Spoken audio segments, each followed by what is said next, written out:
Hello, and welcome to the Afterclap Jazz, a podcast where I interview interesting, bright people and explore their unique perspectives. My name is Mantvydas Levickis. Thanks for joining us today. I'm very happy to welcome Dalia Bagdziunaite, who holds a doctorate degree of neurosciences and psychology. She educates students in the fields of neurodesign and neuroeconomics at the Copenhagen Business School, as well as at the University of Management and Economics in Vilnius. Her PhD thesis was a consumer neuroscience study of information processing in reaction to the brand advertisements. Hello, Dalia. Hi. I'm very happy that you joined me in the studio. First of all, may I ask you to define shortly the terms relevant for this discussion, namely consumer neuroscience and neuromarketing, in order to have a clear distinction and clarity about it. Yes, so it's my pleasure to be here. Thank you so much for the invitation. I studied more like in the marketing discipline, but I took a quite different approach on marketing problems by introducing neuroscience and psychology twist. So neuromarketing is a discipline, basically interdisciplinary field, which approaches different marketing problems, like how people react to different brands, to different products from psychology and neuroscience perspectives. So we use these kind of like neurotechnologies to better understand the body and the brain response instead of asking different questions. What kind of tools did you use while researching neuromarketing?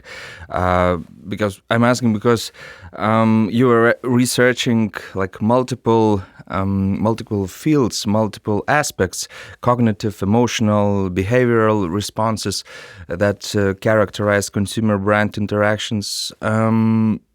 What kind of tools do you use? So just generally, like in neuromarketing, we use two types of tools. So those that measure brain response and those that measure body response. So when we talk about the brain response, usually we use electroencephalography. So it's a tool, basically a hat, with different electrodes. Like a Panama hat. Exactly. Not that beautiful. So with different electrodes that can measure electrical brain activity in different parts of the brain. And then we can actually, by knowing different metrics, we can understand what kind of functional response it was reflected while, for example, looking at different products. When we talk about the body response, we use tools like eye tracker, for example, to study visual attention. So what can we see? How long do we look at different things? And how fast do we notice them? As well, skin conductance measuring biosensor, which measures sweat response. We use also metrics as pupil dilation, posture, leaning backwards or forwards, and a big set of different types of tools that can show us different physiological and neural response. Probably you were researching in the ambulance car, or no? No.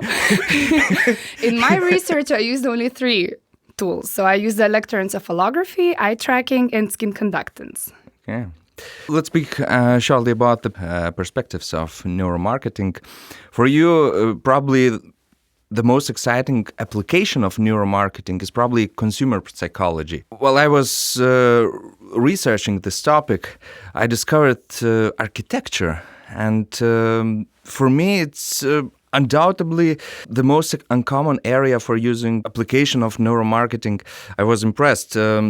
Some research scanning human brain during driving or positioning within buildings have already been carried out in order to create information on how to design buildings which would be easier for their customers to find their way around. And this concept is very beneficial for the social perspective, particularly if we apply it to design particular facilities, home for elderly people, in order to compensate their loss of memory, for example. Can the findings of neuromarketing also be implemented on other fields, projects, for example, on the educational projects? Yeah. So maybe I'll go back to the definitions. So neuromarketing is one term that we use in my field.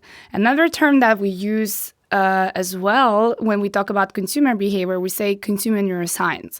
So as a term, neuromarketing was introduced in 2002 by the marketing professor Alice Smith, but was described in a commercial field. So over the years, it got commercialized pretty much. So the academic field who wanted to stay more theoretical and academic invented their own term, which is a consumer neuroscience. And in this case, we use basically the knowledge coming from psychology and neuroscience and the tools coming from those disciplines to be applied in consumer research. So the same ideas, let's say the same model can be applied in any kind of domain. So when we talk about neuroarchitecture, they do the same. Basically, they know how the human brain is functioning, how you can measure their responses in different spaces to improve those spaces based on the physiological response. And I believe it could be used in any domain, including education, and it is already used. And even with more advanced methods, also introducing VR and augmented reality experiences and combining those simulations with neurotechnologies for understanding how we can actually improve learning of the people. Today I was sorting the waste at home and just thought about it. Maybe it's also a new area or a field which has potential. Yeah. For example, for some social advertisement, Yes. in order to encourage people to. Yes. I strongly believe that we could even use that in just solving society problems. Like, for example, in Lithuania, we have lanes for bikes. So I think that it could be a very interesting study instead of just drawing the line by intuition, just imagining that this would be a suitable lane for the bikers. Just run a study with the eye tracker or with cameras where we can actually track the response of the bikers to build more intuitive lanes and build a better infrastructure for the citizens.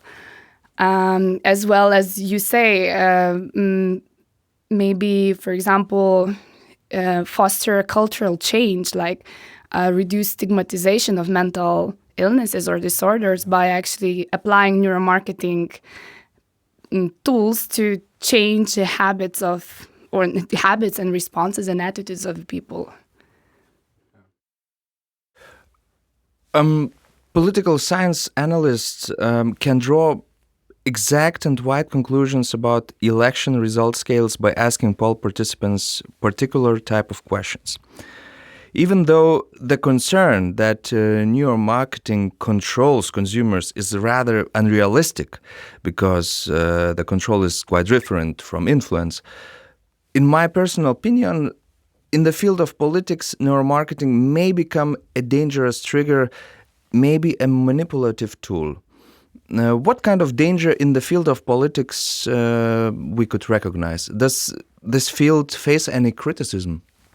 Yeah, and that's a very interesting topic because recently there has been an interesting article published in the New York Times about several cases that has been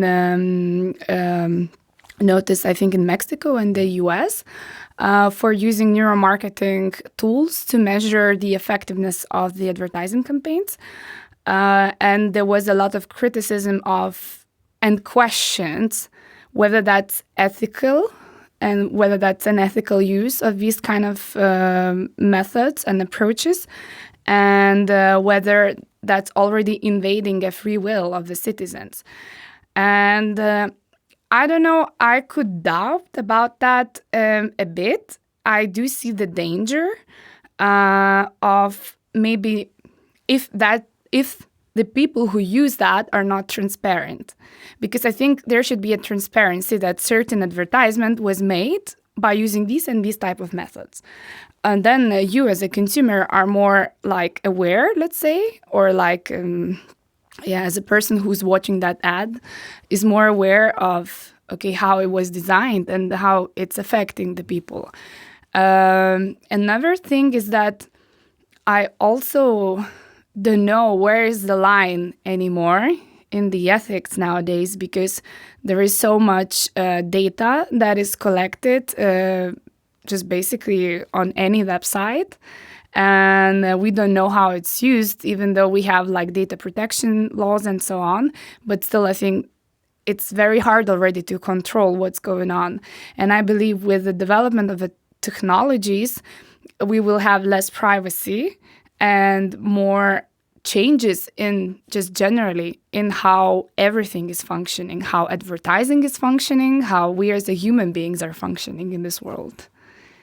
And yes, there are certain dangers that we should be aware of as well, I think, and not overuse it.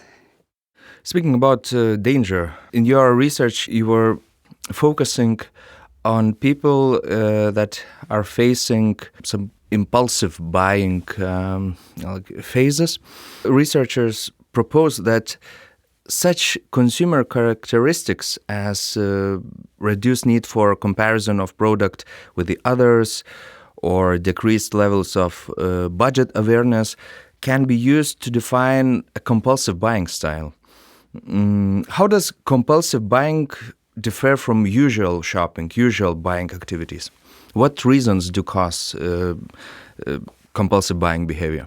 Yeah, so I indeed studied so-called problematic buying, which is called compulsive buying. So generally, there could be different types of buying. There could be a leisure shopping, meaning that just for leisure reasons, we go there, so we want to get some dopamine induction in the brain, feel happy, get some pleasurable experience, and we buy something. But that does not cause any consequences for us. Then there could be an impulse buy. Impulse buy is something that when we enter the store without any thinking, we take certain goods. We come back, maybe we regret a bit, but it's not a very severe consequence. So the consequences are very mild. And then goes to compulsive buying. Compulsive buying is more like a chronic purchasing behavior, and it has different characteristics. So it's a consumer's tendency to be continuously preoccupied with buying behavior, and that preoccupation manifests in repetitive buying and inability to control impulses in the shop. And this usually leads to very severe consequences. And those consequences might be not only financial, but as well interpersonal, social consequences on the micro, on the macro level. So usually if the shopping behavior does not cause any negative consequences and do not disturb our lives, that's okay. We can enjoy shopping and just shop. And if it becomes more problematic, then it can lead to more severe types of buying. So basically, if we would like to ask or to search for a single touch point or red line, which could lead us to the answer, am I a compulsive buyer? So basically, excessive, uncontrolled, repetitive anxiety, that would be an indicator that so lead us, this is an interesting question, because there is a lot of debate on what is compulsive buying. So first of all, there is a lot of debate on definition of compulsive buying. Another type of debate is whether that's a disorder, which should be classified in a psychiatric nomenclature and then treated as a disorder, meaning it has certain symptoms and also neurobiological changes in the brain that can be treated pharmacologically and psychologically. Or it's only like a tendency in the general population, which is more caused by our culture, in consumption culture, and by the changes in economic and cultural landscapes, and that manifests more as a compensatory behavior. So it could still be controlled by a person himself or by attending, for example, behavioral cognitive psychotherapy. So two fields of study of compulsive buying are psychiatry and consumer behavior. So if you would ask psychiatrists how to identify a compulsive buyer, he would say we would need to use a clinical screener, and then we would need to have a diagnostic, basically diagnose it by having a personal interview with the sufferer. If you would ask the consumer behavior scientists, they would say that there are certain scales that can measure the tendency. And then those scales have certain cutoff points, let's say. And if you reach that cutoff point, then you have a higher tendency for compulsive buying. If you are over that cutoff point, you might have a more extreme manifestation of that type of behavior. But also, it depends a lot on basically what type of scale you use. So it's a very diverse and complex field. I understand. Do researchers recognize some differences based on gender factor? Is it true that females are more likely to be affected by compulsive buying than males? What kind of forms of anxiety reduction do males choose more often than females? Yes. So just generally in science, I think we have a lack of understanding yet of the gender differences. And the same applies in my field, in compulsive buying field, because there are not many studies that have been done investigating the differences between males and females. Yet, epidemiological studies have shown that more females than males show a higher propensity for compulsive buying, and they score higher on those scales that I've mentioned before. And some researchers claim that women have a higher tendency for these so-called mall disorders. So it includes shopping behavior and it includes binge eating, while males tend to show a higher propensity for reducing their anxiety by excessive sex activities, by consumption of alcohol, by gambling, and by excessive drug use. But these type of theories also were developed in the time when we had a different social cultural structure. So women would live in more patriarchal structure where they would spend more time at home. So they would not have much to do except taking care of the house or children. So the advertising industry noticed basically the need to promote shopping centers as a place for having more interaction with other women. So generally, over time, women developed this type of tendency to go for shopping centers and also to define their worth through clothing and through their beauty. While males after work would spend more time with their friends at the bars where they would drink and also have slot machines. Can we recognize some differences between the generations? For example, nowadays younger generations put their focus not on increased consumption in terms of purchasing of products like specific soccer, basketball, running shoes, but on increased consumption of experiences, like exaggerating of traveling, believing that every day should contain any kind of special events, adventures. So do we recognize some generation-specific findings? I think this is a great topic for future research because I've been thinking about it, that I overviewed hundreds of thousands of articles and I didn't see any articles, actually, maybe a few of them regarding the, let's say, traveling experience or like services, consumption of services.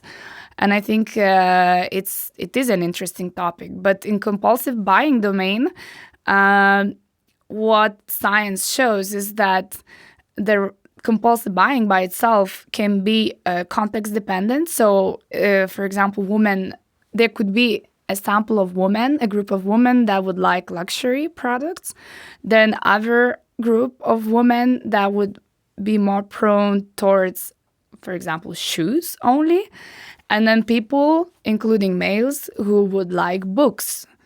So I think it could be an interesting study to see whether there is a bigger range of different types of consumption that could be important.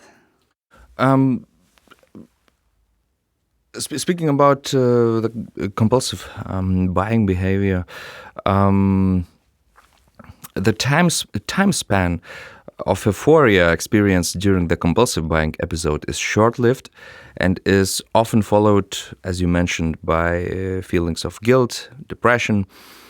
The episode goes by, but the anxiety and consequences remain.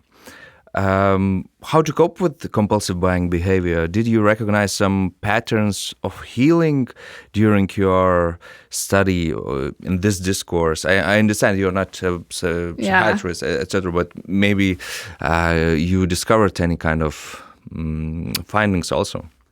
Yeah, so there were some also literature reviews on the treatment of compulsive buying. And there is still a debate whether we should use a pharmaceutical tools. But the most common, let's say, treatment in the compulsive buying behavior domain is cognitive behavioral therapy. And this one reflects to actually understanding what are your motives, basic motives, the needs that you are fulfilling with this type of behavior, trying to find different triggers and cues in your environment, and trying to basically get rid of those cues, change the context, and try to build new habits, new good habits that could help to exchange the habits. Exactly, exchange bad habits. Speaking about the branding, it was also one of your main topics, main research fields. Country of wine origin affects consumer willingness to pay, despite the actual quality. Branding effects can also have individual impact that may depend on the recipient's background. What kind of brand management techniques the corporates are applying while developing a good relationship with the target market? How do they affect customers' willingness to pay? Yeah, so just generally, the use of, let's say, neuroscience and psychology can help to better understand how we respond to brands. We can also, build more effective communication. We can build a story that we can test whether that story is actually attractive and inducing the arousal and motivates the consumer to approach a brand. So it can be used in many different ways. How neuromarketing tools are used in the field of branding? I mean, you are discovering some points, some findings during your research. How does the application process function? The entire paradigm is built on the thought that we are not conscious decision makers. So if we ask about, if we do certain surveys or we ask people's opinion, they might not say the truth. We usually deconstruct our memories, so we constantly change our memories. So we can't trust the consumer's answers. So in this case, neuromarketing provides this deeper understanding of the actual behavior. And I think this is the biggest implication. Can we say or can we state that when we take into account all those advanced technologies, can we presume that consumer surveys do live their last days? Basically, based on that fact that the participants during the poll process do not respond sincerely. Yeah.